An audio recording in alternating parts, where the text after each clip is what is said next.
very good evening to all brothers and sisters in the Dhamma. Today is the 6th August 2024, Tuesday class. So we'll be continuing our sharing from this book, the wonderful Dhamma, Lotus Sutra. We are at page 599. Okay, as usual, we gather and we'll have our physical puja. Let us compose our mind, develop the faith, saddha, virya. Then mindfully we shall commence the puja chanting. Namo 本师释迦牟尼佛。Namo 本师释迦牟尼佛。Namo 本师释迦牟尼佛。Namo 观世音菩萨。Namo 观世音菩萨。Namo 观世音菩萨。Namo 阿弥陀佛。Namo 阿弥陀佛。Namo 阿弥陀佛。Namo 药师佛。Namo 药师佛。Namo 药师佛。Namo 弥勒佛。Namo 弥勒佛。Namo 弥勒佛。Namo 普贤菩萨。Namo 普贤菩萨。Namo 普贤菩萨。Namo 地藏王菩萨。Namo 地藏王菩萨。Namo 地藏王菩萨。阿拉亨萨玛萨布多巴嘎瓦。พุทธังภะคะวันตังอะภิวาเทมิสุขะโตภะคะวะตาธัมโมธัมมังนามัสสามิสุปฏิปันโนภะคะวะโตสาวกสังโฆสังฆังนามามิ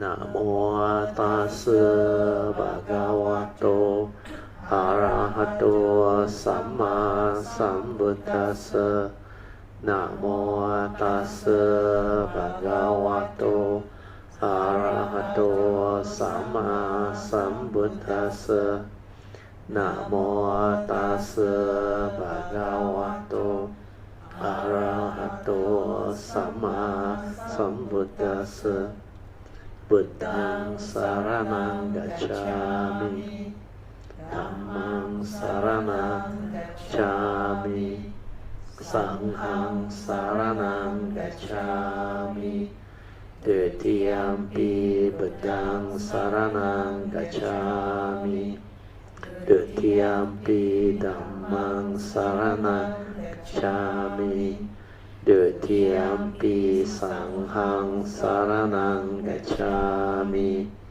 Tatiyampi Buddhang Saranang Gacchami Tatiyampi Dhammang Saranang Gacchami Tatiyampi Sanghang Saranang Gacchami Panati Pata Veramani Sikkhapadang Samadhiyami Adinadana Veramani Sikkhapadang Samadhiyami Kamesu Miccācaraเวรมณีสิกขาปดังสมาธิยามิมุสาวาทาเวรมณีสิกขาปดังสมาธิยามิสุราเมรัยมัจจาปมาทฐานะเว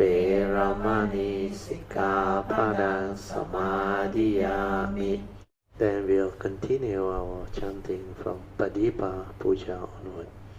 Ganna sarapa ditena ditpena tamadang sina tiloka dipang sambuddhang pujayami tamonodang ganda sambara yuttena duppena hang sugang hina Puja ye puja niyantang Puja bhajana muttamang Vanna ganda gunu petang Etang kusuma santatin Puja ye mi pudindasa Siri pada sarorohe Puje mi betang kesumena nena Punnena matena cha hotu mokhang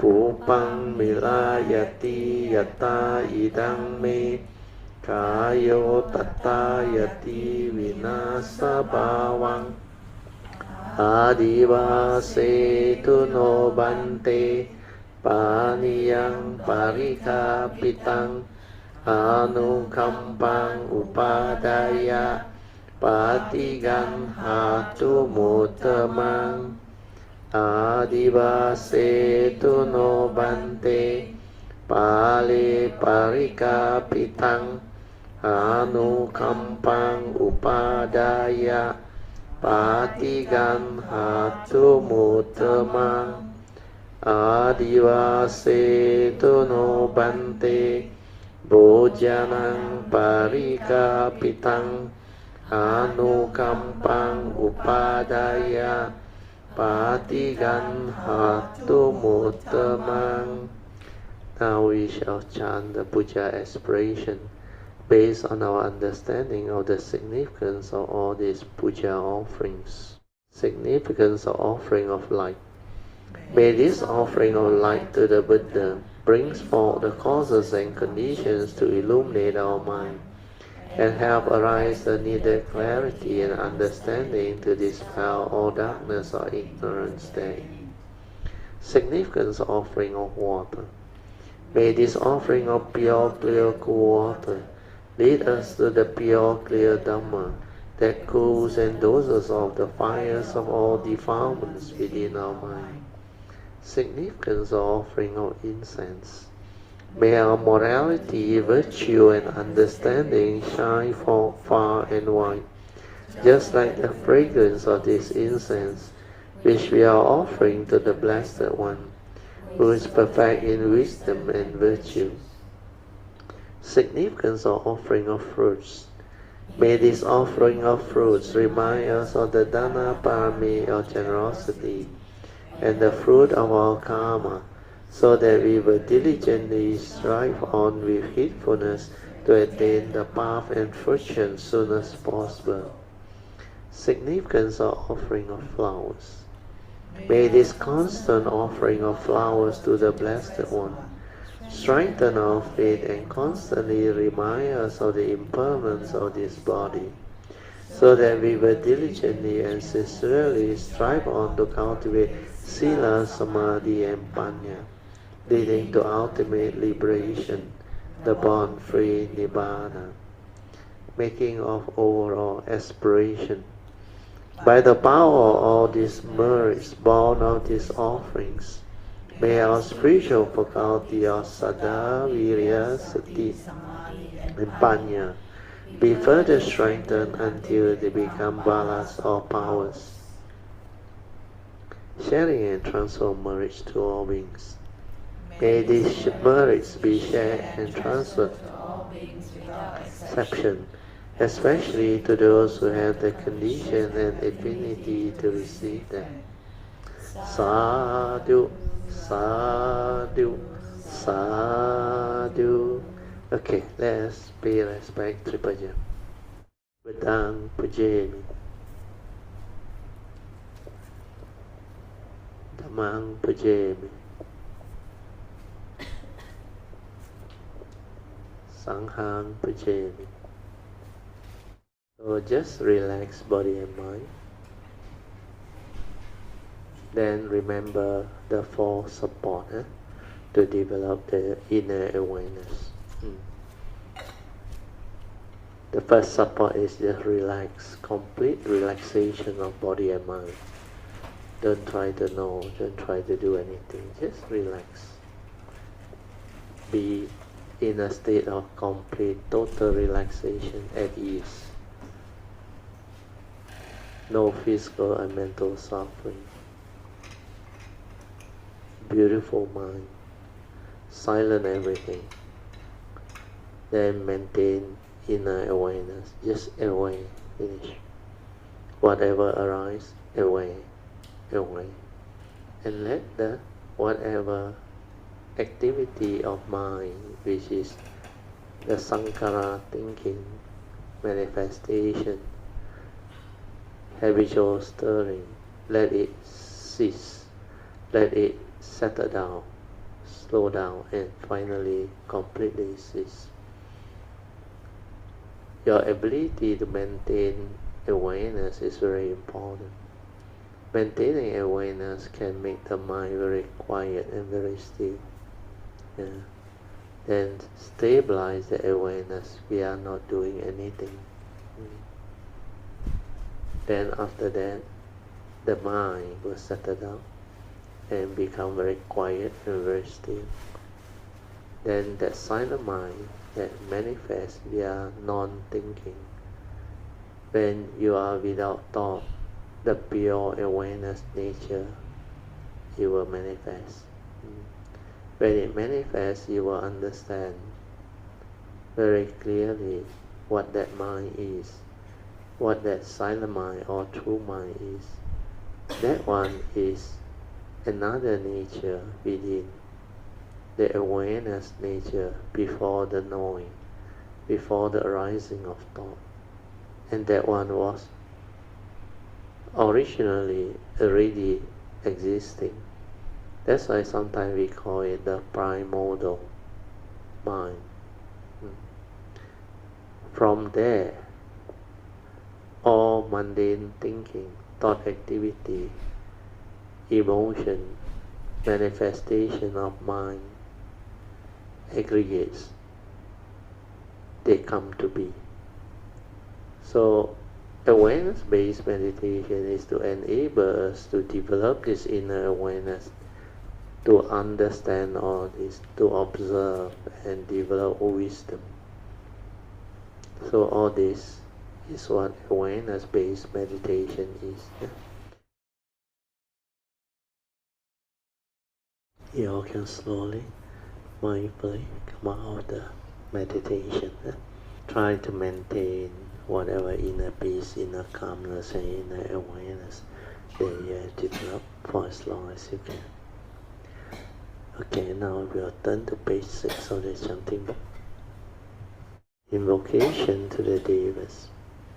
In this universe in their entirety, let the deities come here. Let them hear the good teachings of the King of Sages, which gives heaven and release, Nibbana. This is the time to listen to the teaching. This is the time to listen to the teaching. This is the time to listen to the teaching. Samanta Chakava Yesu Atra Gachantu Devata Saddhamang Muni Rajasa Sunantu Sakkamokadang Dhamma Savanan Kalo Ayang Badanta Dhamma Savanan Kalo Ayang Badanta Dhamma Savanan Kalo Ayang Badanta Namo Tassa Bhagavato Arahato Samma Sambuddhassa Namo Tassa Bhagavato Arahato Samma Sambuddhassa Namo Tassa Bhagavato Arahato Samma Sambuddhassa Iti Peso Bhagava Arahang Samma Sambuddho Vijacarana Sampano Sugato Lokavidu Anuttaro Purisa Dhammasarati satta deva manosanam buddho bhagavati swakato bhagavata dhammo sanditiko akaliko ehipaseko opanaiko pachatang veditapo venohiti supatipanno bhagavato sāvaka sangho ujupatipanno bhagavato sāvaka sangho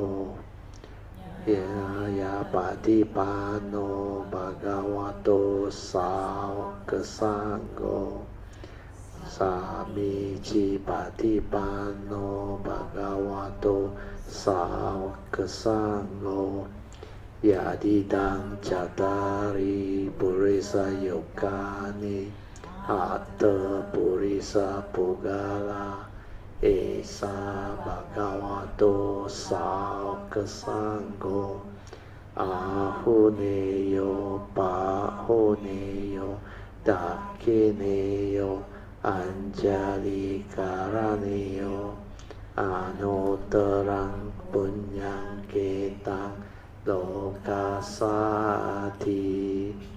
sadhu sadhu sadhu. Okay, you all can be seated. Now you'll continue from where we stopped. We are at page 599 of this book, The Wonderful Dhamma Lotus Flower Sutra. 妙法蓮華經. All at once a fire breaks out, spreading throughout the house and setting it ablaze. So this is a sutta part. So the explanation under the commentary. All at once a fire breaks out, spreading throughout the house and setting it ablaze.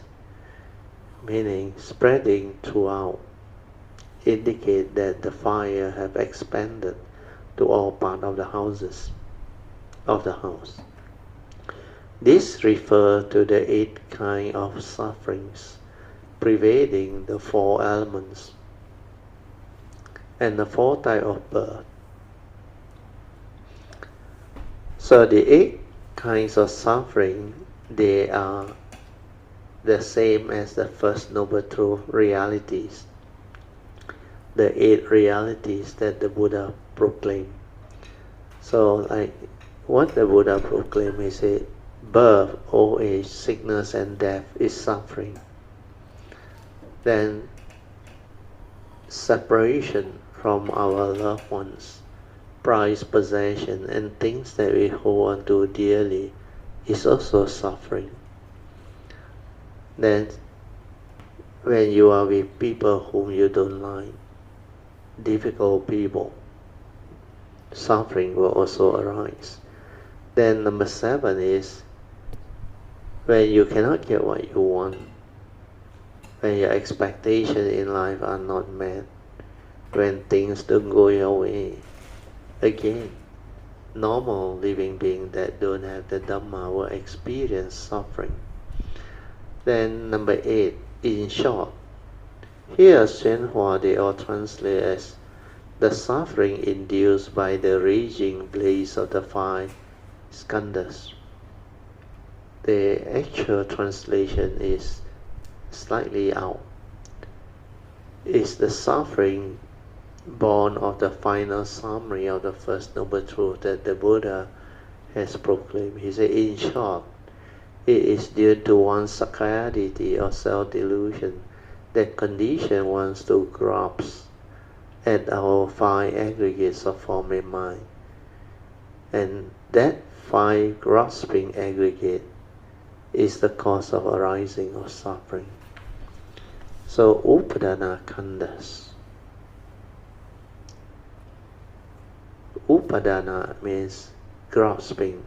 Khandhas means the 5 aggregate of form and mind. So as a human being, the first aspect of it is we have a physical body.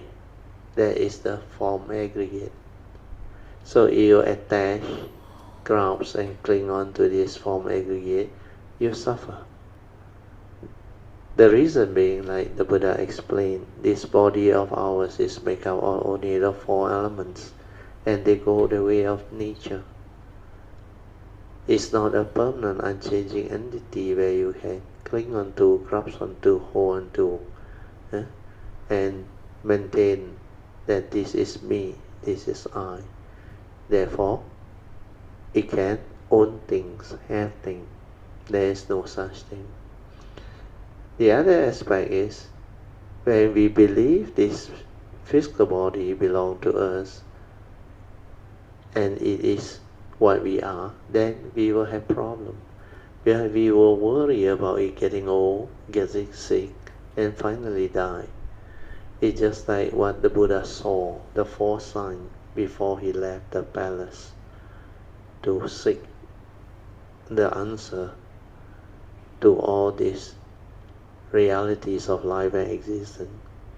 He said, as a human being, if I finally can get old, become very sick, and finally die, then life has no meaning. He has got no answer to old age, sickness and death. And as we go through life, we experience them. We experience and understand the reality of this physical form. As it ages, it will give us a lot of problems. Our senses will fail us. Then it will develop disease, sickness, and finally it will break down, triggering off what they call death. Then as one age, one become like more susceptible to injury, to disease, to sickness. And at times, when condition is such, it can be very, very difficult. That's why it is called the suffering of the grasping aggregate. So apart from the physical form, we also have a mind where we can identify the other 4 aggregates of mind. Well, as a human being, this conscious mind of ours, or the consciousness that is trapped inside since birth, this one has the ability to become conscious. Consciousness is an aggregate. That's why it can make us become conscious of what we see, what we hear, what we smell, what we taste, what we tactily feel and think. Then we can also feel hot or cold, pleasant or unpleasant. Whatever tactile sense experience, we can feel them. So the aggregate of feeling or sanya, Vedana is there. Then we can also have the ability to perceive things through our senses. We can perceive what we see, what we hear, what we smell, what we taste, what we tactily feel and think. Then apart from feeling, perception and consciousness, we also can develop what we call mental intention, mental volition, and also mental states when we react to sense experience, when we become emotional, angry, unhappy. So these are the 4 aggregates of mind. Together with the physical form, we comprise a human being with the 5 aggregates. So this 5 aggregates, like the physical form, if you attach to it, you will grasp onto it and cling onto it to arise what we call unnecessary suffering or misery. When you attach to feeling, it's the same. Normally human beings are attracted to pleasant feeling. They don't like unpleasant feeling or negative feeling. Yeah. So pleasant feeling is a preference by the individual. So if you attach to pleasant feeling, like all feeling, it will change, it will transform. When it transforms, what happens? It becomes unpleasant. So the duality manifests. Whatever that is pleasant is a prelude to suffering because it will change and become unpleasant. Yeah. So similarly, if you attach and cling and grasp onto perception, then you give meaning. Whatever you perceive, you tend to take side. You like this type of perception, you don't like that type of perception. Then when you perceive, you identify. When we identify, we cling, we grasp, we hold, believing that that perception is real. That is what you perceive, and that is what the reality is. So this apparent reality that we cling on to without wisdom and understanding will condition suffering, because it is condition arising, causal phenomenon, dependent originating. It's not a permanent unchanging entity that you can cling on to, hold on to, and say, this is me, this is I, therefore all this can be mine. No way. So the five aggregates, they are the same. Apart from perception is our mental emotion. We believe that is what we are, then we think we have anger, we think we have craving, we think we have all the selfishness, whatever. So all this, fear, worry, anxiety, sorrow, lamentation, they will afflict us. They will continue to create what they call delusion in us, lure us, and entice us to cling to grasp. So similarly, when we become conscious, the phenomenal world of consciousness becomes real, and we are attracted to it. That's how grasping to the five aggregate of form and mind conditions suffering. So this five aggregate, we must see clearly. We must, through the direct seeing, observe clearly its universal characteristic. They come and they go, they arise and they pass away. That's why it has a universal characteristics of impermanent. When they come and they go, you didn't die. So how can they be you? They are not intrinsic within our nature. They are dependent originating entity, dependent originating condition arising causal phenomena. That's why it is not what you think. If the physical body is not you, the feeling that manifests is not you, perception that manifests is not you, and also all the mind state, thought activity, including the consciousness that arises and passes away. Every moment of consciousness is different. It arises, then it passes away. But you didn't die. So how can consciousness be you? Then the question that arises, if all these five areas of form and mind are not you, then who are you? What are you? Then how did they arise in you?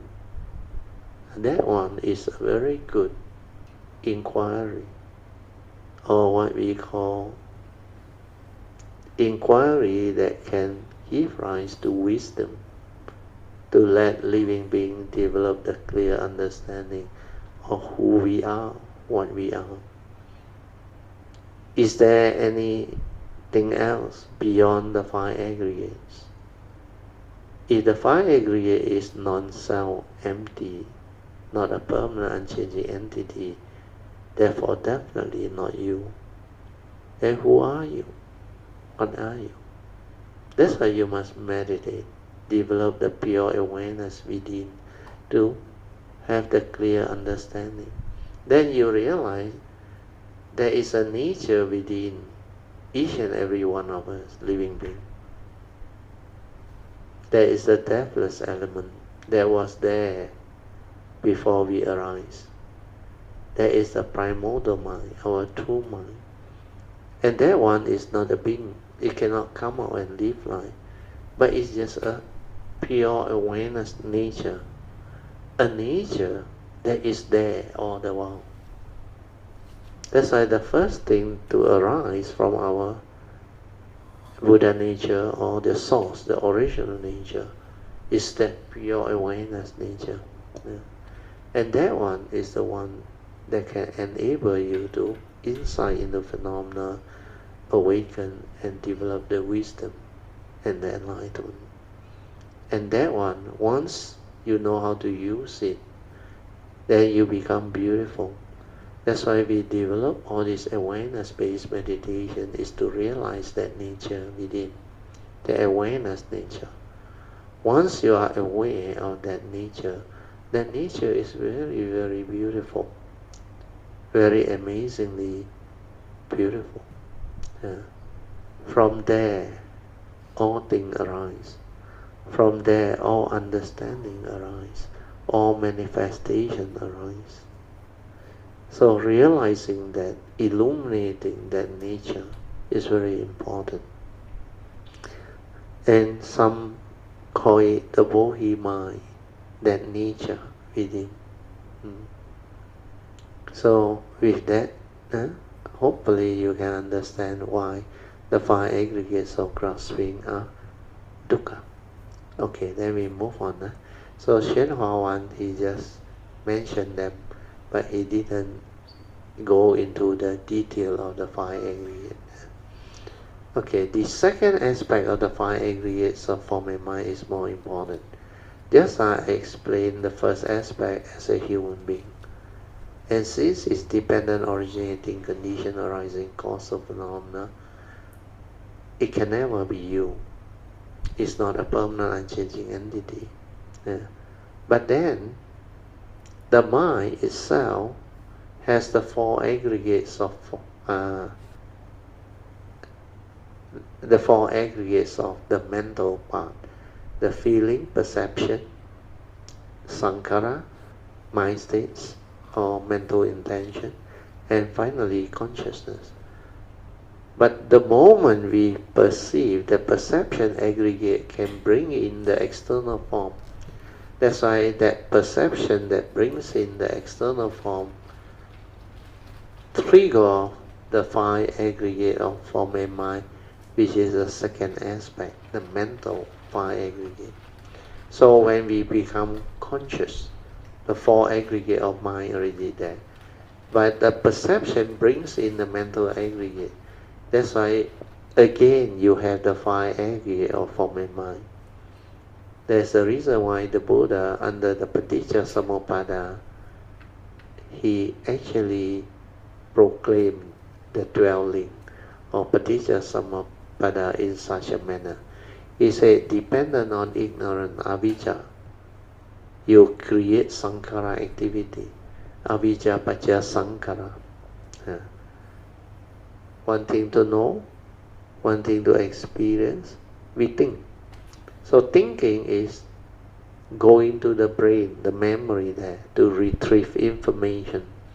That's why that contact, like the physics experiment, trigger mental consciousness. So avijja paccaya sankhara, that thinking that make contact with the brain, then it trigger of the mind consciousness. That's why the third link is vijnana. Avijja paccaya sankhara, sankhara paccaya vijnana. At that stage, it's just the pure consciousness without its content. The content of consciousness hasn't gone in. The aggregates of mind hasn't gone in. Then when we perceive and recall to memory, then the content goes in. When the content goes in, we have the 5 aggregate of form and mind. That's why Vijnanam Pajya Namarup or Namarupa. That Vijnanam consciousness become the five aggregate of form and mind, which is the Namarupa. But this is the second aspect. It becomes a thought. Yeah. Then, dependent on this, there must be sense basis salayatana. That's why Namarupa Pajya Salayatana. Then the rest of the link are easy to comprehend and understand. With the sense basis, you need to have contact for consciousness to arise, for feeling to arise, for the link to continue and manifest. So this sequence, if you are mindful, aware, you can see clearly. Then you can understand how you function as a human. Then you become different. You suddenly understand clearly who you are, what you are, and how you function as a human being. Then when you start to see all these dependent originating entity or phenomena, then you realize, he know you, he know me. There is no being inside there. Everything is just dependent, originating, condition, arising, causal phenomena. Dependent on condition, it manifests and it arises. Then after that, when condition ceases to be, it ceases to be. And everything within the phenomenal world of consciousness is the same, behave with the same unique characteristics of impermanent. Following the nature's law, it manifests. The Pancha Niyama, Uttu Niyama, Bija Niyama, Kama Niyama, Chitta Niyama, and finally Dhamma Niyama.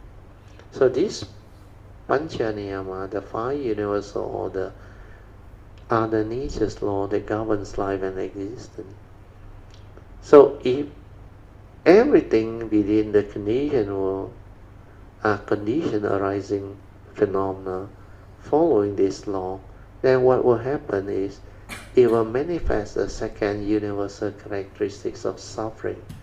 When you want things your way, which is not nature's way, then you suffer. That's why the Buddha says, whatever arises, there are causes and conditions behind, already set by the nature's law.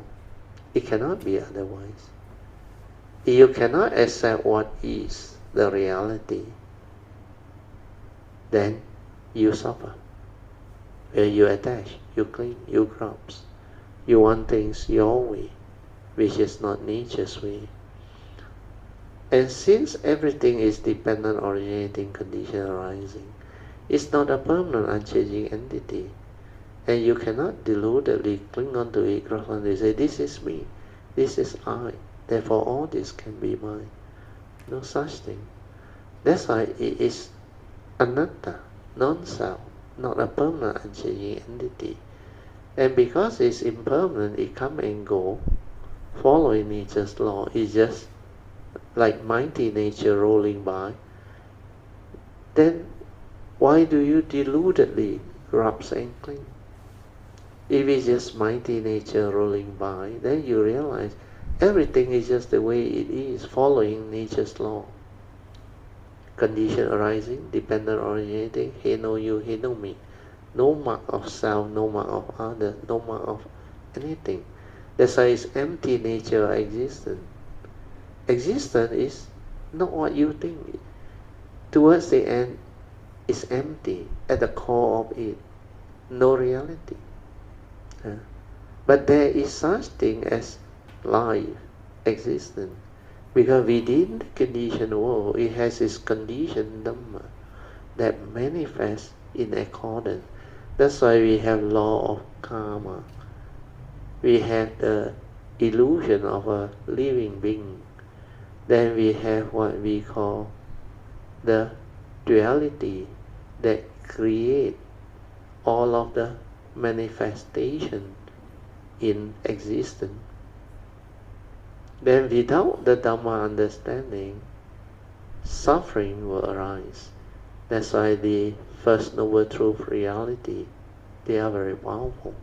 And the Buddha awakened to this Four Noble Truths is very unique, because these are the noble truths that make us noble one. And noble one during the time of the Buddha are enlightened beings. And they are very noble in all aspects of life and understanding. That's why unless you have this realization of the Four Noble Truths, you can never call yourself an enlightened being. Because these are like the secret of life. First Noble Truth explains to us the reality of life and existence. If you live life long enough, you will confront this eight reality which encompasses all of life within the mundane aspect. Then after that, the Buddha continued to proclaim the second Noble Truth. He said, all suffering that arise due to the eight conditions manifested by the first Noble Truth reality, they are attachment, born of craving. So, if you know what suffering is, and you know the cause of its arising, which is craving, born of self-delusion, then you understand life, you know how to live life, you will not be deluded by what the phenomenal world or the conditioned world has created for you or manifested for you. And once you understand that, then you can mitigate whatever that you need to mitigate, so that you do not deludedly fall into the delusion of grasping, clinging, attachment, leading to suffering. Then the third Noble Truth, the Buddha continued. He said, knowing the first two Noble Truths, you can also develop the wisdom to transcend it. He said, suffering need not be. Where there is a third Noble Truth that proclaims enlightenment in the here and now, Nibbana can be realized. So that one is very important. If suffering need not be, then I can meditate, develop the wisdom to awaken, then I can live life beautifully, meaningfully, without having to entangle myself. You can live life without suffering. Life can be very meaningful, beautiful, and wonderful. Then how to realize the enlightenment? The Buddha continued to proclaim the fourth Noble Truth, where he realized it. That's why he said, under the fourth Noble Truth, you have to cultivate this noble eightfold path. That is the meditation as discovered by the Buddha. He said it will lead to the end of all suffering. So our purpose to develop the enlightenment is to end all suffering. And the fourth Noble Truth clearly proclaims it. So whatever meditation one may do, if it doesn't bring you back to the cultivation of this Four Noble Truth, that is not the meditation as taught by the Buddha. And within the Four Noble Truths, of course, there is the Noble Eightfold Path. And that is the real meditation as taught by the Buddha. Well, if you cannot cultivate Noble Eightfold Path until you have the embodiment of all these noble path factors of right view or right understanding, leading to right thought, right speech, right action, and right livelihood, then the four right effort, Samasati and Samadhi, then you cannot free your mind, you cannot liberate your mind. Then it is not the meditation as taught by the Buddha. Where all enlightened beings have these noble qualities, the Noble Eightfold Path factors. So the whole teaching, they are connected, they are linked. And from these Four Noble Truths, they are called Noble Truths, where if you awaken to it, you can become noble ones. And noble ones are enlightened ones. So that's why it's called noble truth, not special truth or universal truth or whatever. It's noble truth, truth that can enlighten being. The moment you realize it, awaken to it, you can become enlightened, you can become noble ones. So that is the teaching. Then from this teaching, I call it the secret of life. When you understand that, you understand all of life, both the mundane and the supramundane. Then when you cultivate it, following the advice of the Buddha, developing the three turning to arise the three types of corresponding wisdom, which is Suttamaya Panya, Chintamaya Panya, and Bhavanamaya Panya, then the enlightenment in the here and the now become possible, and it's so beautiful. That's why this Buddhist teaching, the Dhamma as taught by the Buddha, they are very unique, very special. So hopefully, with all this explanation and summary, you can develop the clear understanding of this profound teaching as taught by the Buddha. Okay, we go back to the notes. Okay, after that we have these four types of beings. According to the Buddha, the 31 plane of existence, which we call samsara, they can come about through this four types of birth. The first type is beings born from the womb, like our species, the human race. Our mother or the mother, after they become pregnant upon conception, they will deliver the baby after 9 or 10 months, depending on the situation, to the womb. That's why we are called mammal, womb born. Likewise, the cat, the animals, they also born through the womb. But the chicken, they are born from the egg. You realize? The duck, they are born from the egg. The fishes, they are born from the egg. Then some are born from moisture. That one is more, what I should say, the lower type of beings, not the sophisticated one. So from moisture, they take birth. Then beings born via metamorphosis. This one I think you all know, like butterfly and all those things, from lava, all those things. So, according to Xuanhua's commentary, each type of beings, they have their own suffering. However, a creature born from womb knows only the suffering of that form of birth, and knows nothing of the pain involved in birth by egg, by moisture, or metamorphosis. If you become one of those kind of beings, you will know the suffering that class of beings undergo. So this one is explaining to you samsara. Unless you are born from that category of birth, you can never understand what they go through, the suffering that come in birth. That's why the Buddha said birth is suffering. In our current life, we have not experienced the other form of birth. So why are we talking about their suffering? The Buddha, in his great wisdom, has clearly pointed out the path of practice for us. And that's why we understand that the four types of beings and the four elements are all subject to the 8 kinds of suffering. So this is just a summary of what the Buddha wants to let you know. The 4 types of beings that come from the 4 types of birth.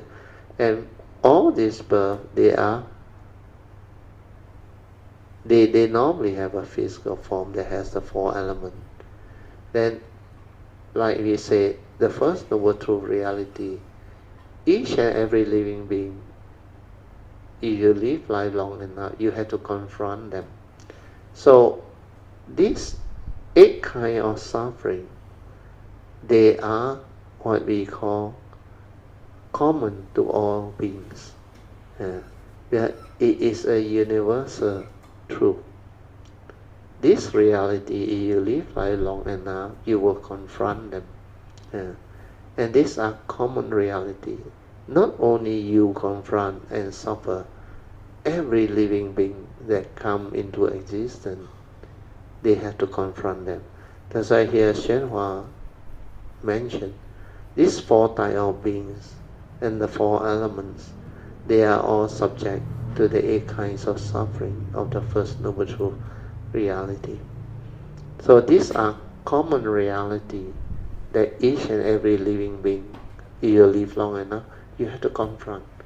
So the question is, the inquiry that one must make is, if these are common to all, then why did we deludedly grasp, cling and entangle ourselves to develop the suffering unnecessarily?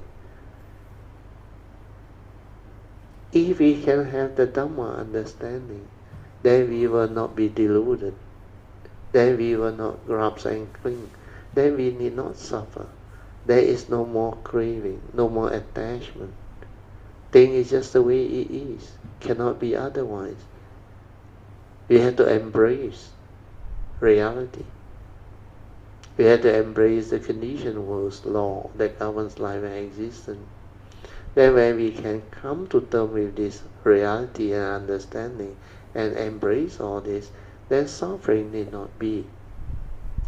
So this is how we can transcend life, to realize enlightenment in the here and the now.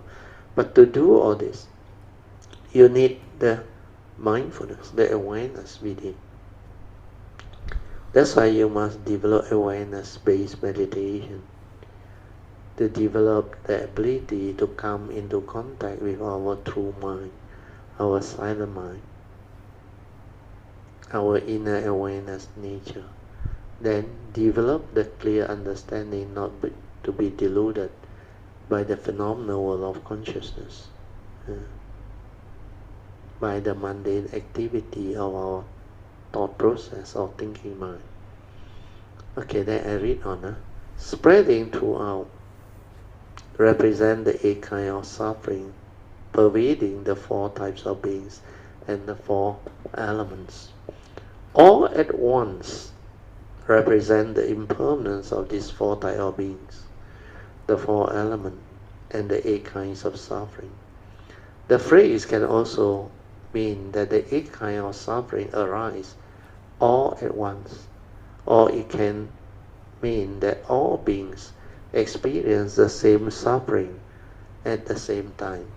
In any event, they are all impermanent. So here, this is how宣化phrased it, based on his explanation and understanding. But the truth of it, the reality of this noble truth is, it has a lot to do with the first noble truth understanding. So when we live life long enough, when we confront all this 8 reality,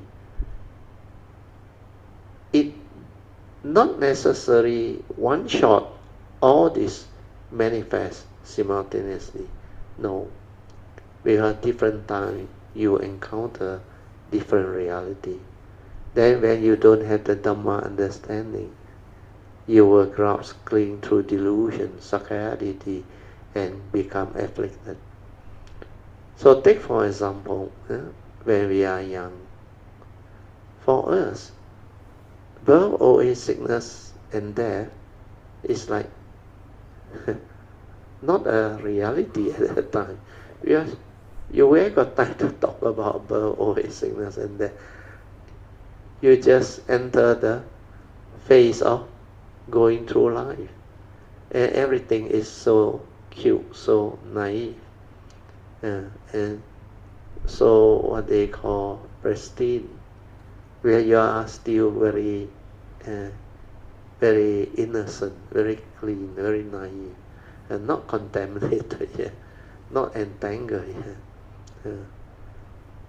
Then you also don't have much understanding or knowledge of what separation is, where you have people who look after you, care for you, sacrifice for you, and all these things.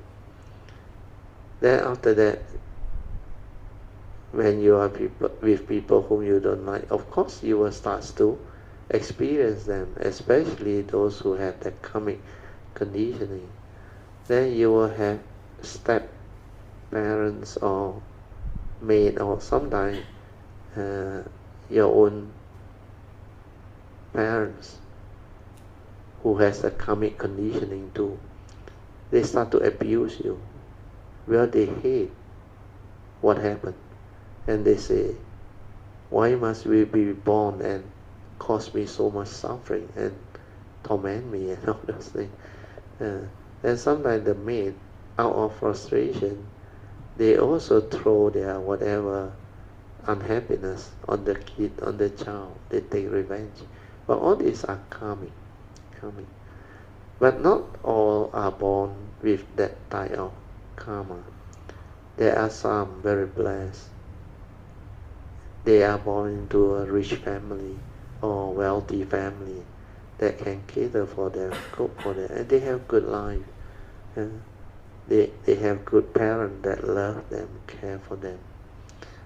Like our last session sharing, the Sunday, we have the karmic obstacle. You remember? Retribution, karmic obstacle. Then we have the activity, karmic obstacle. And finally we have the affliction, karmic obstacle. So all this, they are following nature's law of karma niyama. They will manifest accordingly. That's why the Buddha said, the fifth daily contemplation, we have to contemplate. We are all born our karma, heir to our karma, conditioned, supported by our karma. We are what we are because of karma. So if that is the case, karma plays such a great role in all of our lives, each and every one of us. That's why we need to take care of karma. We are following the advice of the Buddha. Otherwise, you will suffer. You will go through a lot of entanglement in life, where we are all born of our karma, heir to our karma, conditioned, supported by our karma, and we are what we are every moment, every instant, because of our karmic nature, our karmic inheritance. So all this become very clear. Then we will have the right view and right understanding to go all out to take care of karma. We are following the advice of the Buddha. Sabba papasa akaranang kusalesa upasambadan sachitta parayodapnang etang buddhana sasana. Dhammapada verse 183, the advice of our Buddha. So once we follow the advice of the Buddha and cultivate accordingly, then we walk the path of Dhamma. We have started to transform our life.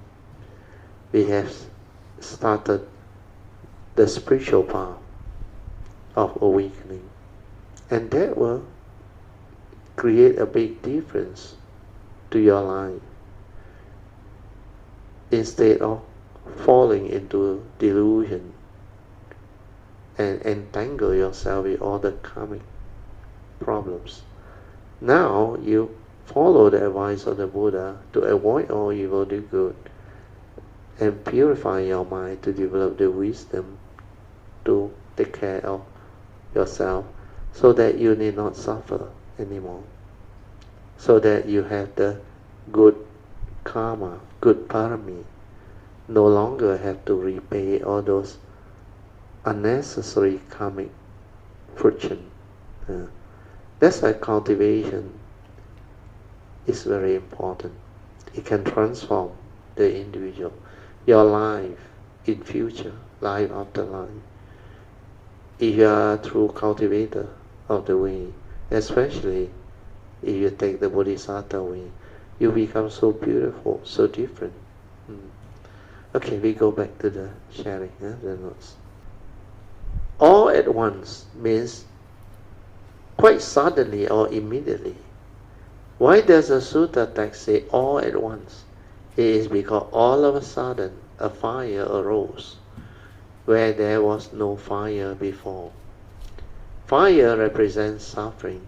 This is a good analogy. When it burns and torments you, you suffer.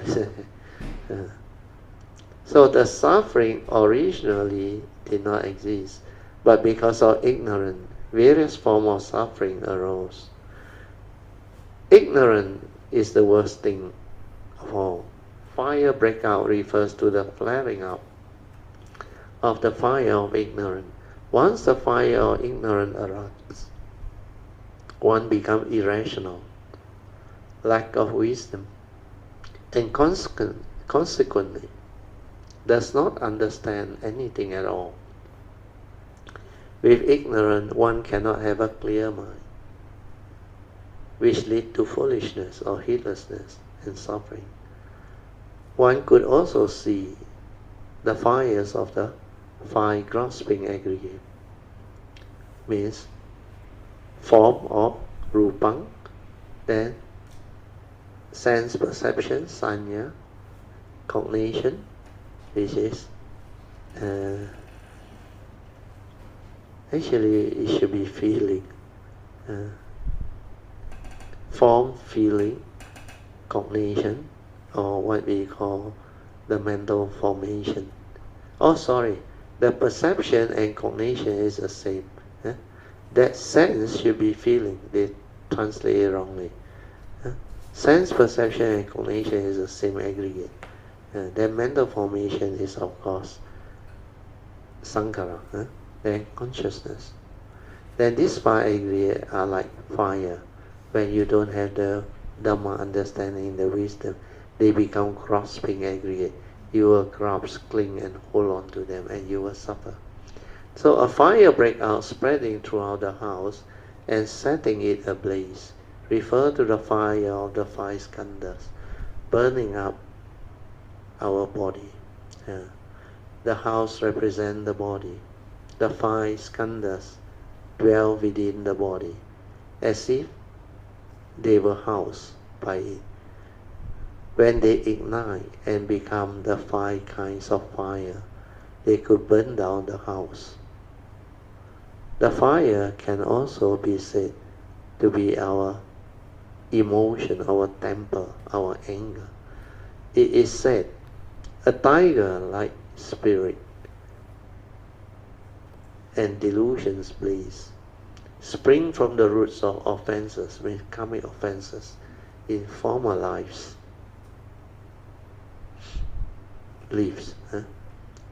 Former lives day, lives day. The fire of delusion are as fierce as a tiger. They are caused by our karmic offenses in previous life. In previous life, one created too much karmic offenses and was left with no merits and virtue. That's how one ends up having a bad temper in this life.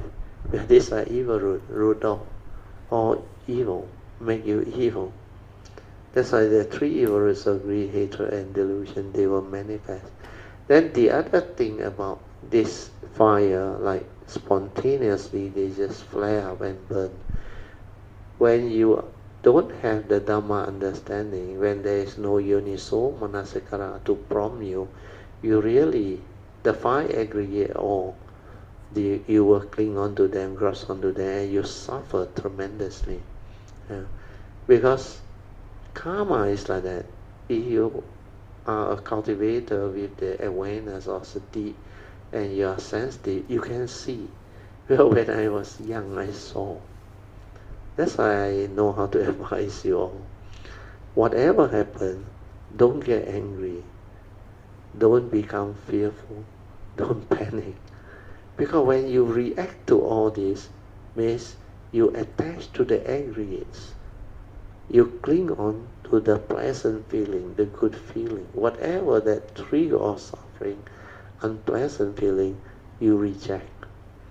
That's why when they burn the karmic, what they call repercussion, when they take effect, living beings get themselves more and more entangled. But once the karmic hit, they become angry. It's an evil root. They create more and more causes and conditions for negative karma to come and hit you. Then when you panic, when you develop all the fear, the worry, the anxiety, the hatred, the unhappiness, you become miserable. And because of those mind states that are all negative mind states, it actually weakens your immune system and cause you not only intense mental suffering, but it drags your entire what they call life force into it. That's why that life force, instead of using it to purify your nature, to actually develop the awareness nature within, to develop the wisdom and the realization, instead you draw upon it and become so negative in your emotion. That's why all of your anger, hatred, fear, worry, anxiety, they are very strong karmic energy. And all this mental energy, which are very negative, they create a lot of suffering and misery. And living beings who don't have the mindfulness, wisdom, Dhamma understanding cannot see. You get entangled. Then all your aggregate become grasping. All of your feeling, you become like agitated inside. There is no peace. You are seldom with your pure awareness nature, your true mind. That's why there is no clarity. You become like restless, fearful, panic, worry, anxiety. All these are negative mind states that condition suffering. That's why they like simultaneously grasp you and cause misery and suffering to you.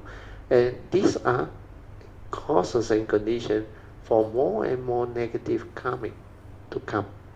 That's why normally when people suffer, they realize they become like very sui. It's not you sui, it's the karmic process.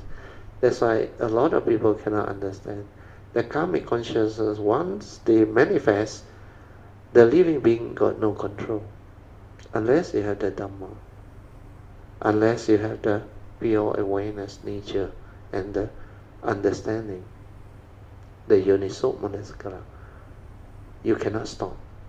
That thing will continue to grasp you, cling, condition you to grasp and cling, and trigger more and more mental suffering until you cannot take it anymore.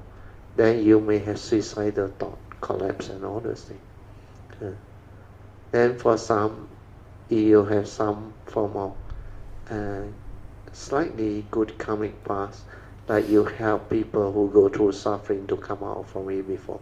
And then that karmic conditioning will actually manifest for you to meet up with people who can help you. Or you will encounter people who can like create the causes and conditions for you to meet up with cultivator of the way.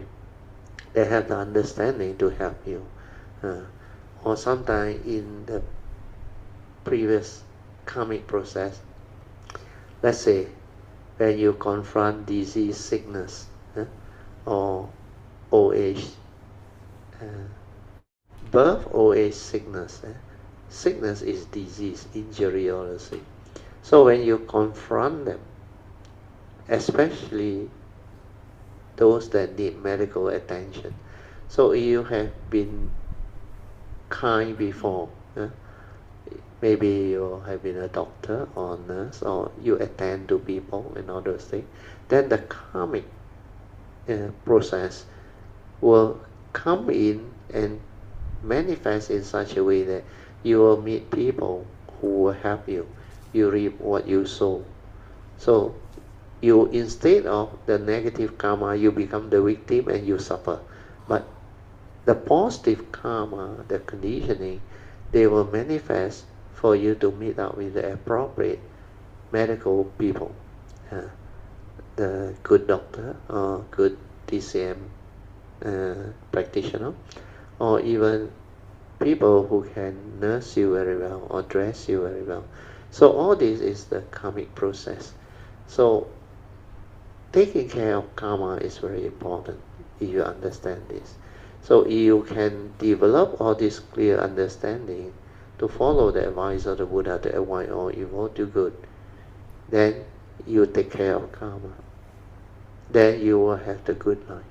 That's why without following the advice of the Buddha, to develop all this understanding of the law of karma means the first two advice, all evil has to be avoided to avoid the karmic negativity, karmic process that will condition suffering in future.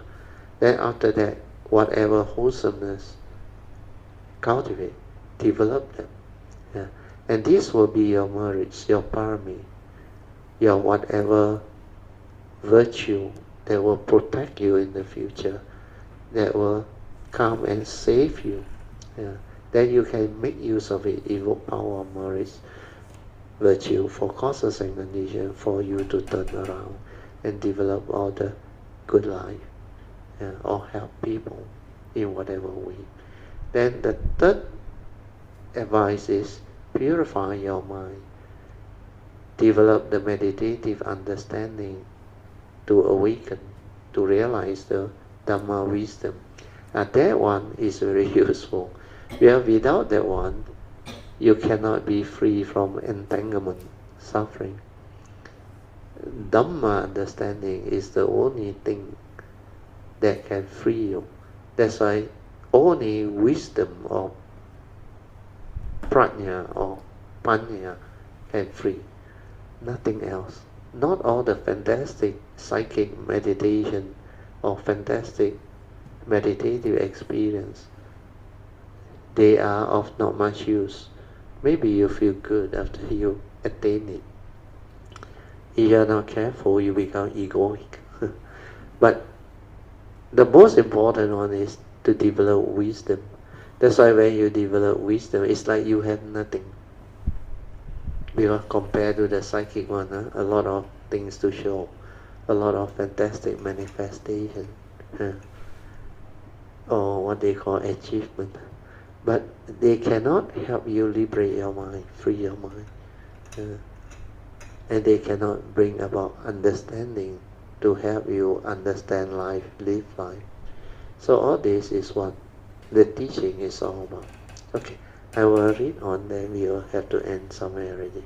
The fire of delusion are as fierce as a tiger. They are caused by our offenses in past life or previous life. In previous life, one created too many offenses and are left with no merits and virtue. That's how one ends up having a bad temper in this. This is Hsuan Hua's explanation, which is also quite good. Then a bad temper is both the worst and the best. How can it simultaneously be both the worst and the best? No matter what it is in this world, within the good there is the bad. That's what duality is. And within the bad there is the good. Things become good bit by bit, and they go bad bit by bit as well. You believe in this? I think it's the other way around. To develop goodness, very difficult, take a long time.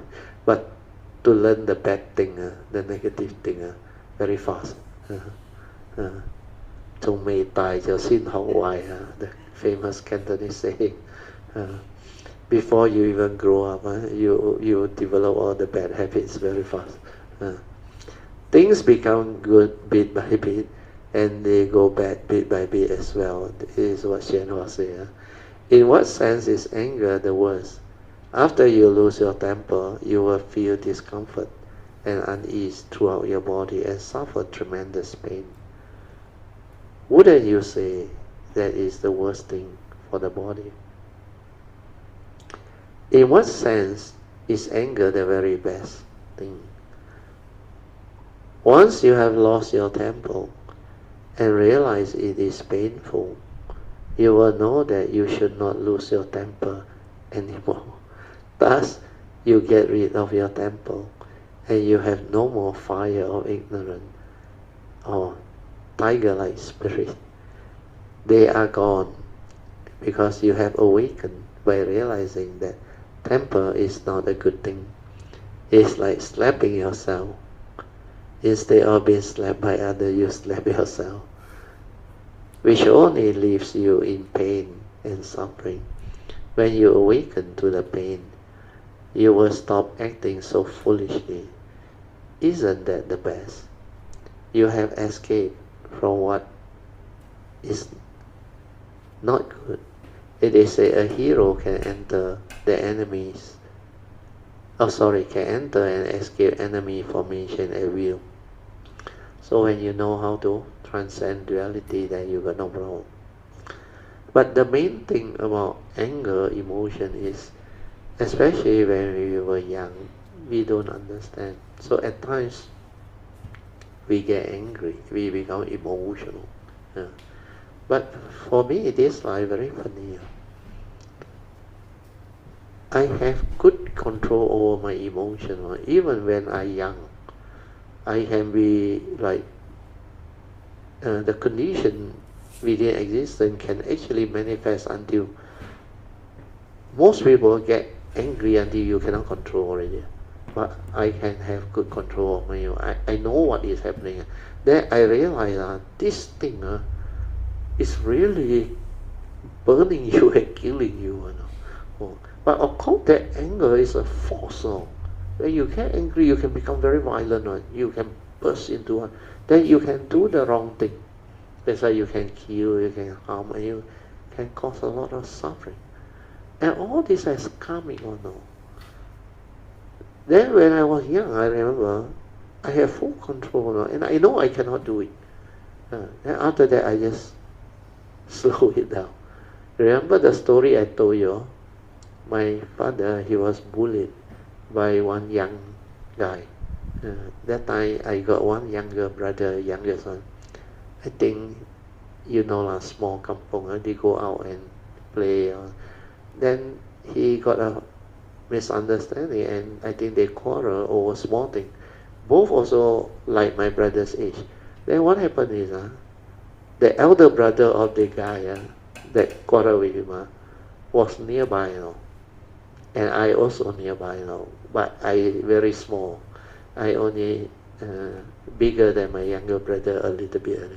That guy was easily 10 years older, big fellow and energetic. He came and he whacked my brother. Until my brother cried, of course, went back to my shop. My father saw, so my father became very angry. He said, "What type of guy is this? Go and whack my father's son," which is my brother, until like that. Then when he came to know that he was the big brother, the big side, my father was very angry. He took that chopper, want to confront him. But that time very funny, I was only 7, 8 years old nearly. Then I saw that whole scenario. Then I know I cannot do anything because I'm small size. But finally, my father also lucky because people came and what they say, mediate and ask my father, don't. They say this guy is too strong for you. My father at that time also not that young, I think 40 plus. That fellow is 20 like that only. So finally, my father came back to now. Very funny, I make a vow. And that vow very strong. I vow to take revenge when I grow up. But very funny, when I make that thing is like aditana, like our cultivation, aditana, and very powerful. And I know it can manifest. But very funny, after 1989, once I had the Dhamma, the whole thing like melt away. There's no more meaning. It affected me was because my father was a very nice father. He never do that one. But because of what happened, all this, that's why I look back, I knew it's coming. And I know that guy will suffer without me taking action or doing anything. So that at this time, no use. That's why I know anger can spur good and bad. You aditana was the wrong one. It go the wrong way. But because I have the Dhamma, that's why when it manifests until like that, it cannot carry through. The moment I connect back in 1989, when I realized back the understanding that I had, that whole thing melt away. Completely melt away. Because no more meaning. You see it very clear. That's why wisdom free. Wisdom is really powerful. Nothing else. Then you don't have to fight over things. Okay? Okay, go back to the thing. I had to end almost 10 o'clock already. Okay, the last paragraph. You can fight your way out of the enemy formation. That one is宣化. You are a hero. Means you cannot get into trouble. Although the fire ignorant are fierce, you can escape from them. You are a hero of Buddhism. Means you can see clearly that they are not what you think. So the delusion no more. Okay. Okay, I will stop here. Then I will mark this page. Okay, we are at page 601. Okay, now second session. Meditation, reporting, and question and answer. Or any Dhamma sharing. Dhamma in daily life. Hello, Brother Teo. Yeah, Sadhu. Mrs. Teo. Yeah. And brother and sister in Dhamma. It's good to be back here. Yeah. And what I feel like sharing is a little bit of my experience. Good. That is really good. So it's a little bit more on the Noble Truth number 1. Yeah, sadhu. Which is old age and sickness. Yeah. So this one is sharing of my observation and my time with my parents. Very, very good, sadhu. So my parents, both of them are in their 80s. Yeah. So my dad is 80 and my mom is 82. So this year they have aged a lot. Yeah. And their health has deteriorated quite fast. Yeah. So my dad has a backbone problem, which is on L4, L5. Normal, L3, very L2. normal. A lot of people much younger also got it. My classmate, actually 60 plus, already operate 3 times already. So to the point, he went to do the X-ray MRI. So in between the bones, they are touching each other. Yeah. Which touch the nerve. Correct. Very painful. Yeah. So it is to a point that is very painful. My dad can take pain. Yeah. He can take a lot of pain. But this is the first time I see him really saying it's painful. Yeah. And he cannot walk from maybe one end of the house to the other end right now without certain help. Yes. So seeing him is it's pain on his body, but it hurts in my heart. Yeah, definitely. So when you were sharing on the Noble Truth, first 1, Noble Truth, reality, So of course it's also emotional. Yeah. But I think the Dhamma helps me to understand a few things. That one is very helpful because if you have not developed the understanding of the Dhamma, you will not appreciate life. You will not see all this one. All this philosophy thing that can actually give rise to more understanding to us. You cannot see it. Like what Kok Loon is going to share is very good. Well, during the early days, I also went through life. Then I was not able to observe how old people suffer until much later. because my grandmother was very lucky, I think, good karma. She got very good life. She died a natural death. And I don't see her suffer because she home here. She no need to work. My mother do all the work. And she go about doing what she like to do.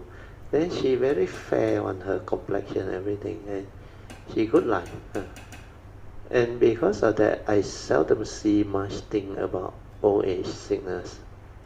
Of course, death, I saw. Before he passed away, very funny. He passed away that time at the age of 78. During that time, it was considered long life already. Yeah? The mortality rate was much younger one at that time. Well, his generation is, he was born in the year 18 something. So that time, when he passed away, I was in Form 6, I remember. He very strange, he know when he is going to die. And he prepare all the thing and inform my mother. All this, he say, when the time come, give to who, give to who, give to who and all. And she got the one thing that she did, like a thread like that one. Exactly the age of her, and she know. And how she died as a natural death, I witnessed it very clearly. That's why I can understand. He told my mother, before he died that day, he said he want to see me. My mother got 9 children. He want to see me only. And according to my mother at that time, he almost like going to die already, the last breath, any time already. Then I was still in the school that day. So my mother purposely asked my brother to inform me. I was in the Alastar town. Immediately come home from school, go home. Because my mom gave the instruction. So I cycled back where I knew important. So when I reached home, my mother came and held my hand and said, come, come, come. He said, your granny wants to meet you. Very strange, He took me there. Then I saw my grandmother, serene, with a very calm face, like smile like that. Then my mother held my hand and passed it to her now. He said, my second son is here. He said, and you know what happened? He held my hand. Then the last breath, then he go, but smiling. That's how I witnessed the whole thing. Then I thought everybody is like that. But later only I know a lot of people suffer. That's why I say my grandmother very blessed. He hold me out. So all this is for you to see. Then I start understanding all this after 89. After 1989, when he connect, all my past came back. Then that time I very observant. All the people or whatever, my mom or what, but my mother quite healthy, my father also quite healthy. Then I only saw them, my father is diabetic. Then at one stage he become very thin, he lost a lot of weight because of diabetic and all those things. But despite the diabetic, he lived until 80. His organ very strong, surprisingly good. Then my mother lived until almost 90, 89. So those were the things. Then my mother is phone sup. I saw a lot of phone sup things. He complained and she put the ginger, all those things. My wife also saw. So those were the things I saw. Then I saw my mother heart attack.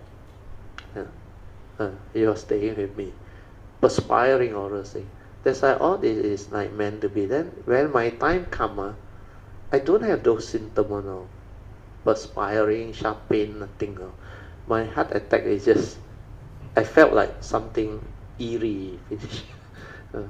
So different conditions let you see different things. So for your case, Kok Loon is good because you are still young, 50, coming to 50 odd. 47. 47, still young. And you start to have the Dhamma to see all this, which is very good. I started seeing it 35. But I don't have much time. Yeah? My parents, of course my mother, the heart attack only. Then my father is diabetic, not that serious. But they don't have back pain and all those things. No. That's the only difference. So for your case, maybe you continue. Let you share. So lately I also have a little bit of backache, but it's very minor. This is due to sometimes the work office. So the sensation is like a little bit, sometimes it stirs the mind. Yeah. Then when I see my dad, he's 80. Yeah. He's double my age. Yes. So whatever he's going through, is at least 5 to 10 times. Yeah. And he is more continuously. Intense. Continuously. To him, it's like permanent. Yeah. Because that thing at the back, I was told, very painful. That classmate cannot arise.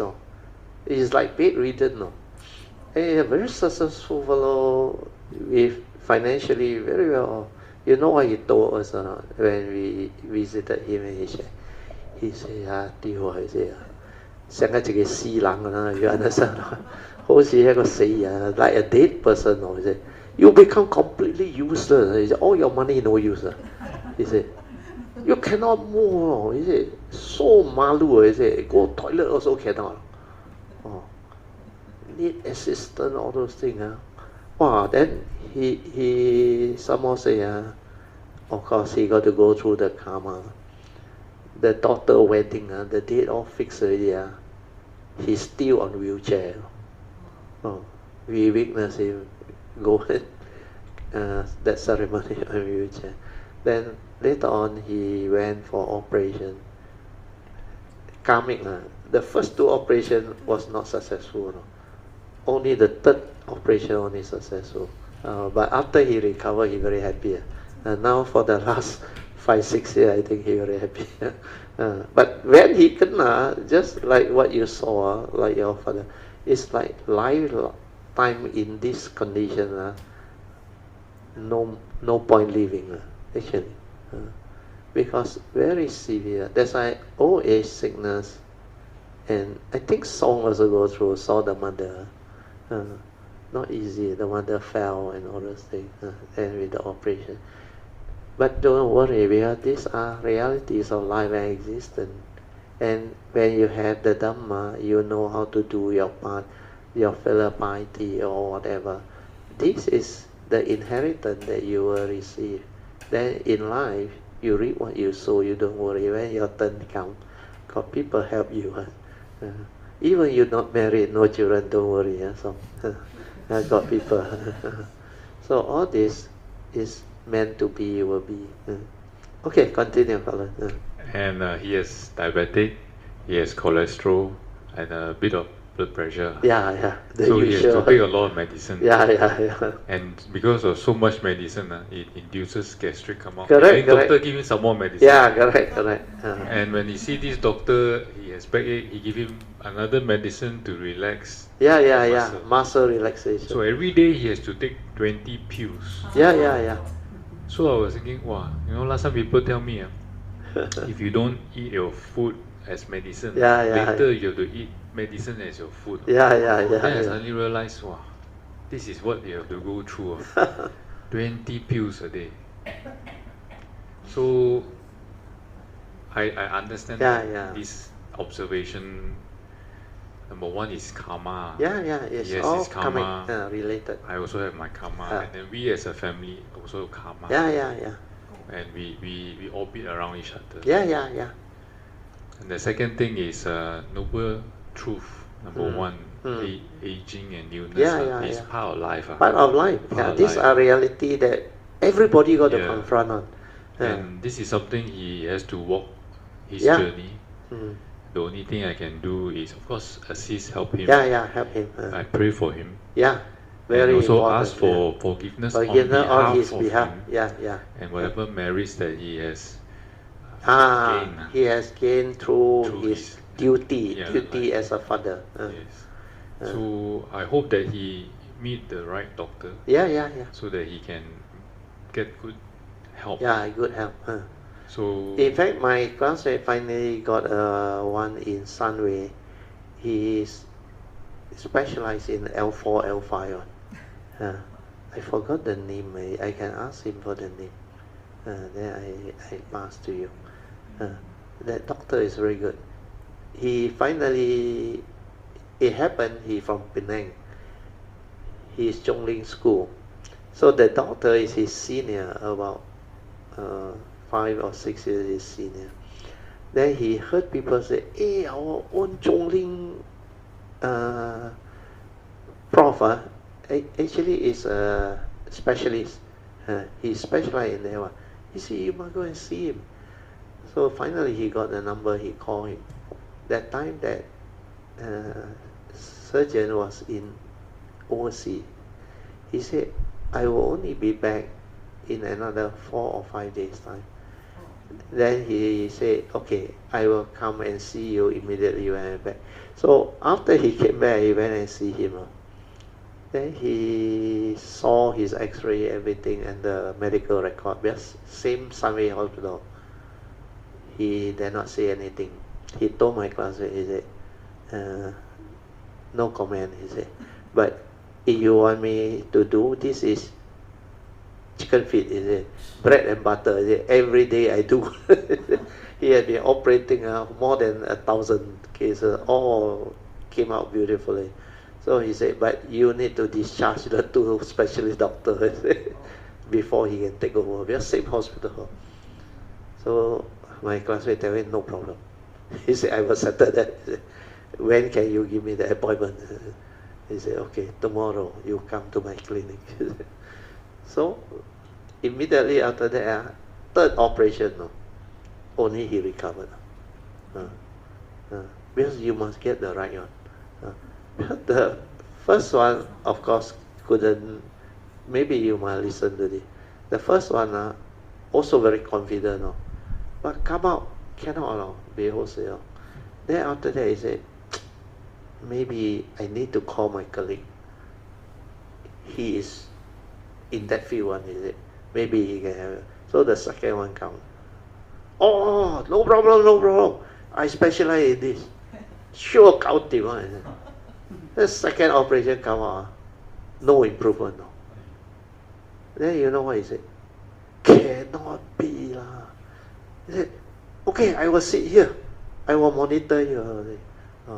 Then after that he said, yeah, I think I know already. He said, not that one. He said, should be the other one. Until my classmate, what the hell, doctor? He said, if you're an engineer like that, I die. The building collapsed. So finally, he contacted the other one. Then after that, he said, thank you so much. I have to discharge you. I want to try the other one. And he recovered. So sometimes it's coming on. You have to go through that one. You have to go through that one. But after that, he recovered. Now he is enjoying lunch, dinner with us. He organized. He now appreciate life. Last time take life for granted one. Only want to make money, meeting. Now, I say, we must gather more. Every time ask me to arrange dinner for the classmate. Every 2 months. Just now we go food tasting. So people change when they understand. When they go through life, they see the reality. Despite all the money, what for? Is it your health? Money cannot buy. So what they went through is very good. Then last time when we gather, we all talk about politics and college day, university day. Now they are all about health. You kena this before, you kena this before. The kneecap replacement, a lot of them kena. So, like you mentioned, heart attack, high blood pressure, diabetic, stroke, quite common. And many pass away because of cancer. Cancer. I got a lot of classmates pass away because of cancer. So all these are the reality. Very good. Continue. So for him, I observe lately he's very depressed.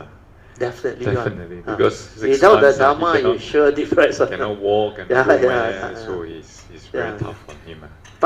They appear like very useless like that.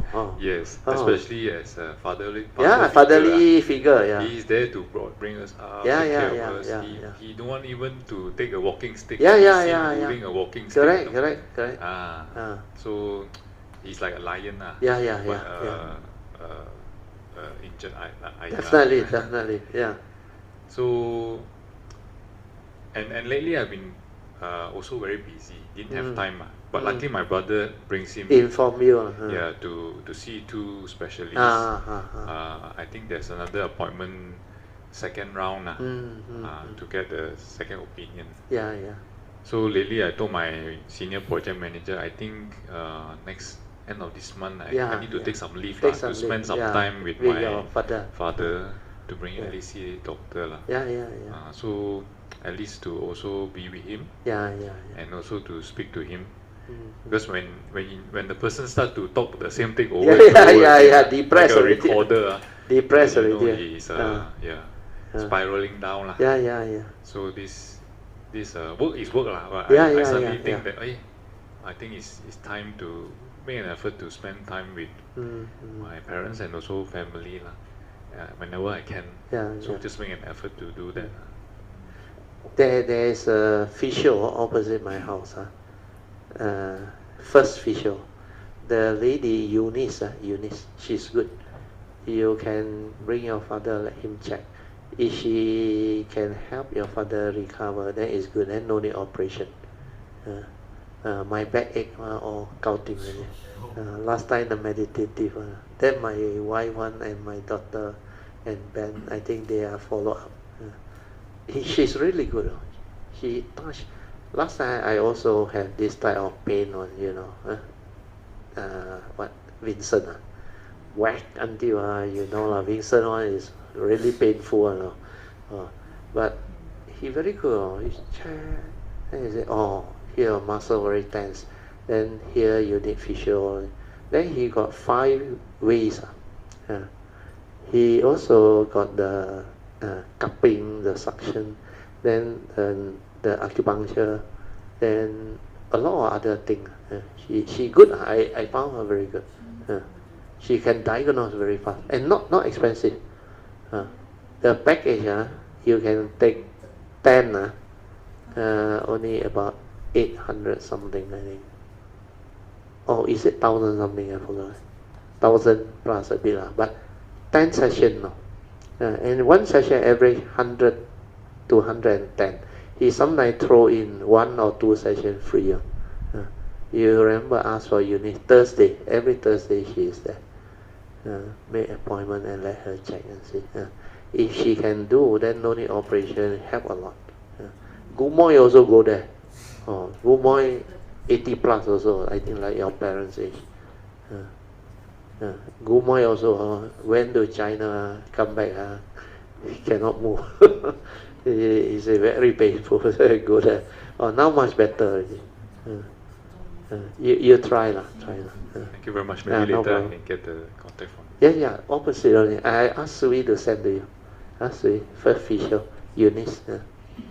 You can make appointment through WhatsApp. You say refer by Mr. Teo. SS2. They know. So coming back, I think my lesson learned is I think the practicing of meditation is a very good practice. Very good. Especially it trains the mind. And also for me, to slowly find out who I am, what I am, understanding clearly who are you, what are you. And not let it go spiral. To something then else. That understanding can help you understand life and live life beautifully. And you know how to do your duty as a son and all those things. Then as a father, now your children also starting to grow up already. So that phase you go through is also a very beautiful phase. But normally before 60, you are good one, healthy, I would say. But so good, they say 60 60, they say 60, normally there is a keep. You know what is a keep or not? You have to go through one. Means there is something concerning your health one. You have to go through. Like mine was the heart attack. I didn't know it was a heart attack until the ECG come out. Then they saw and they showed me the elevated the heartbeat, the angina they call it. So after I did the operation, I was okay. Then so far so good. Now 70 already. Then they say maybe 80 another one. Your father also consider already quite good, 80 plus. My father 80, exactly 80. Good. Continue. Yeah, come on. So I just want to pray for both of them, because my mother also same. She's going through the same thing, but differently. Different. She's got a gallbladder. Oh, gallbladder. And then she's got a lot of heat. Oh, okay. And a lot of stuff. Both of them at home every day arguing only. Little bit of thing I'll explore. Sure. Once they get sick, their mind, I told you, the karmic consciousness, you cannot control one. The karmic consciousness, you cannot control one. And you condition them into that type of behavior. That's why they say you don't play a fool with karma. So for my mom also same I also invoke power merit on behalf of her, so that she find peace, and also health recover easy off. I think that both things that I can see clearly is hope that they do not continue be in the delusion. Correct. And hopefully one day they can find their enlightenment. Sadhu. Maybe not this life, but in future, no problem. Because when you invoke power of merits for them on their behalf, then when you yourself have the Dhamma, you can help your parents.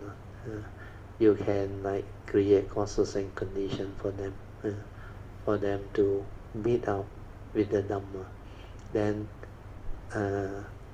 give them the opportunity later on to become your parent again. Because even this life, you are a cultivator, they are your parent, they have a lot of wholesomeness and parami, provided they don't have the negative thought process to ill-treat you and favor your brother. I don't think that one is there. But if it's there, also never mind, because this is what nature is all about. So, and that also the same thing. When at this stage, other little things is not important anymore. Last time I would say, why like this? You do that to this. For me. Now it's not important. You already understand already. Not important already. You don't even want to argue with them, or you just want to give them the attention, the love, and the care. And then to one point, he said, I need to use a lot of money. No problem, you tell him. I just tell him, I will take care of you. I don't know how, but I can just do it. I will do it. I'll find a way. Don't worry, I say. Don't have to worry. Well, nowadays, the good thing about the government hospital is, if let's say you already above 60, you admit them, especially the good hospital, like UH or whatever, they treat you like government pensioner or no. The charges are very cheap. But if you can afford, then if they want to go private hospital, then no choice. But for me, because my sister is a government servant, so she also a nurse and she is in this medical field. So she recommend all the hospitals which are very good. When my mother had an attack, it was recovered completely. Then her gangrene also, her feet. I personally take care of her. That time I was working at MU. Then the Dr. Dalen very good. The whole thumb, like gangrene, almost have to amputate already. That Dr. Dalen very good. He said, Theo, you go and look for this script. If you can find, I guarantee your mother will recover. really I found the cream. I went to 12 pharmacy, cannot find. Got one I found. Then I asked you how many tube. He said 2 only. At first I got the intent to buy both. I said cannot. If somebody also looking for it, I buy one first. I said, can you place order? He said, this cream very good. So I bought. Then I show it to the Dr. Dylan. He said, yeah, this is the one. Apply within 1 week. My mother was laughing and smiling and thanked me. He said, so like 很奇怪 in Hakka, you know, 很神奇 The toe here, one big hole underneath already, you know, almost drop off already, you know, the toe. He said the flesh came back now. Then he regained her toe. And she was really, she really so happy until she cannot believe what happened.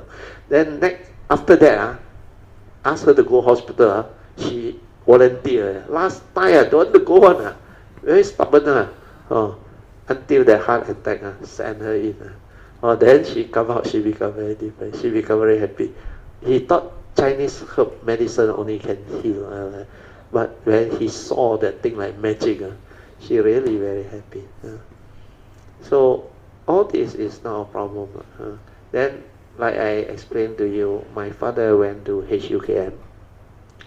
That time, just like your father, I think, the doctor, especially, all different field, all give antibiotic. That's why all the tablet, you say 20 or what, I think it's normal. It's not out of the ordinary. Until my father tell me, he said, want to be discharged. I said, why? He said, antibiotic, eat until he's scared. Because everyone got effect on him, but he is a sensei, he knows. Then later on, I asked my sister to get the doctor to do all the complete blood tests. The doctor came out. My sister told me, a lot of things fail already. He said the heart, cardiac output, everything, the lung, everything. Most of them are 60-70% fail already. So I say like that. I tell the other brother, discharge. I say, ask father what he want.